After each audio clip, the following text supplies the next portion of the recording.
8वीच्या मुलीसोबत उसाच्या शेतात आळीपाळीने अत्याचार। फोन करून मुलीला बोलावून उसाच्या शेतात नेलं। आळीपाळीने अत्याचार, विरोध केल्यावर मारहाण, विवस्त्र सोडून आरोपी फरार, दोघे अटकेत, पोक्सो लागू।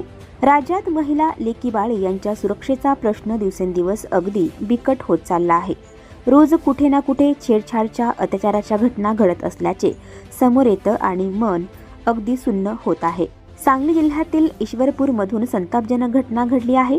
अल्पवयीन मुलीच्या असहाय्यतेचा गैरफायदा उठवत पोलीस रेकॉर्डवरील दोघा सराईत गुन्हेगारांनी तिचे अपहरण करत उसाच्या शेतात सामूहिक बलात्कार केल्याची धक्कादायक घटना समोर आली आहे।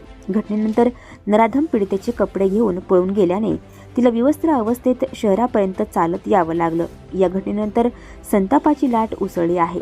पोलिसांनी या प्रकरणातील 2 नराधमांना अटक केली आहे। मिळालेल्या माहितीनुसार पीडित अल्पवयीन मुलीच्या आईने ईश्वरपूर पोलीस ठाण्यात फिर्याद दिली आहे। त्यानुसार ऋतिक दिनकर महापुरे आणि आशिष जयवंत खांबे दोघे राहणार खांबेमळा, कामेरी रस्ता, ईश्वरपूर या दोघांविरुद्ध अपहरण, बलात्कार आणि बाललैंगिक अत्याचार प्रतिबंधक कायद्याच्या विविध कलमानुसार गुन्हा नोंद केला आहे। रात्री 9च्या सुमारास ही घटना घडली। पीडित अल्पवयीन मुलीची आई रात्री 11:15च्या सुमारास कामावरून घरी आली तेव्हा मुलगी घरी नव्हती।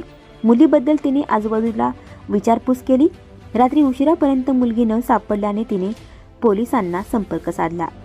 काही वेळात पोलीस पीडित मुलीस घेऊन आले। आईने विचारपूस केली असता मुलीने सर्व घटना सांगितली तेव्हा मोठा धक्का बसला।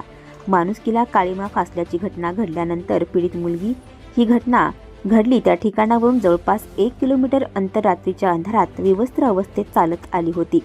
शहराच्या जवळच्या एका चौकात आल्यावर नागरिकांनी तिला कपडे दिले तसेच पोलिसांना बोलावून पीडित मुलीस त्यांच्या हवाली केले। या घटनेनं संताप व्यक्त केला जात असून पीडितेला न्याय मिळावा अशी मागणी संतप्त नागरिकांनी केली आहे।